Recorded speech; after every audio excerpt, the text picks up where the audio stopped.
It was late last November, and I was driving back from a weekend trip to visit my parents.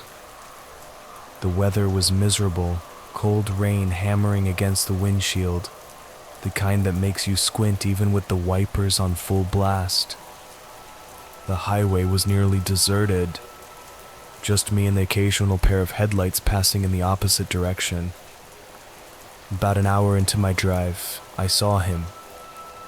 A man standing on the shoulder of the road, drenched from head to toe, holding his thumb out. He wasn't wearing a jacket, just a hoodie that clung to him like a second skin.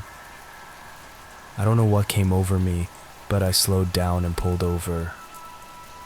I rolled down the passenger window just enough to talk. "Need a ride?"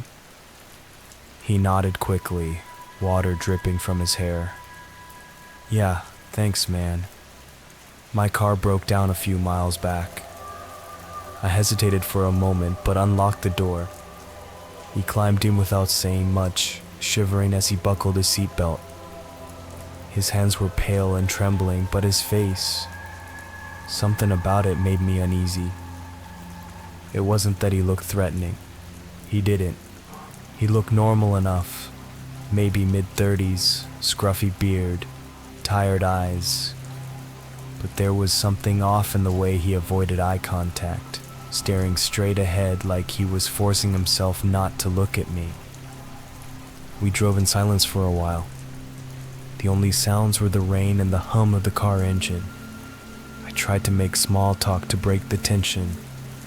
"So, where are you headed?" "Just up ahead," he muttered without turning his head.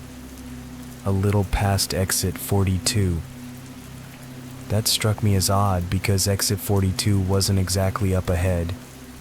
It was at least 30 miles away.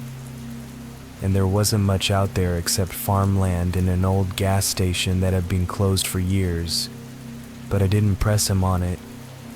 About 10 minutes later, he finally spoke again.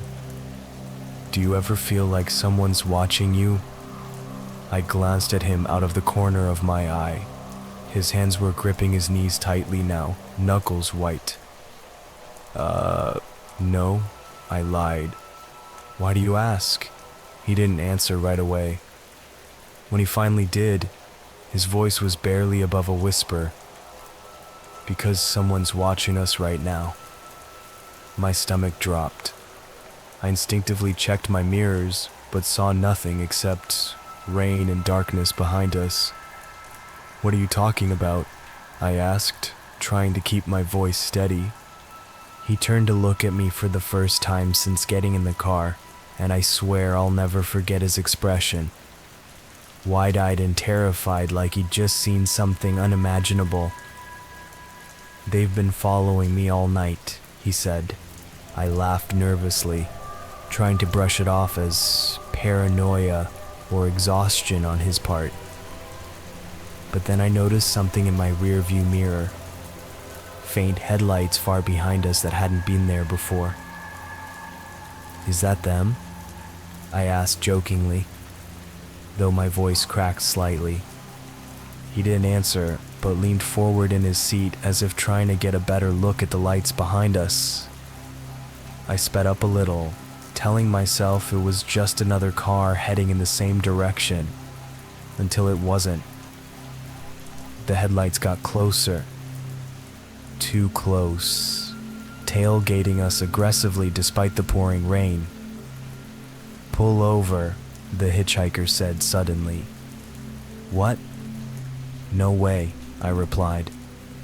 "Pull over," he shouted this time, panic rising in his voice.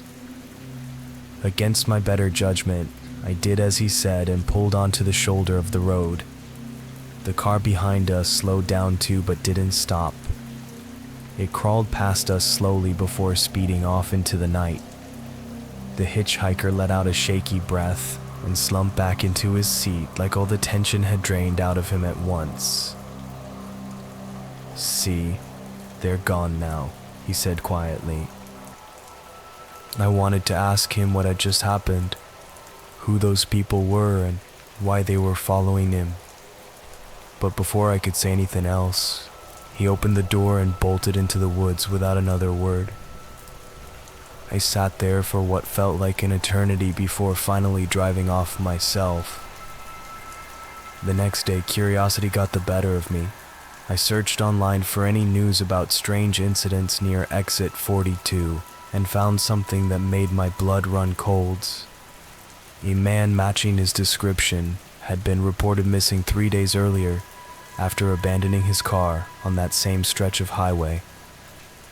Witnesses claimed they'd seen him running into traffic, screaming about being followed, but no one ever found him after that night. To this day, I still don't know who or what was after him, or if they're still out there looking for someone else.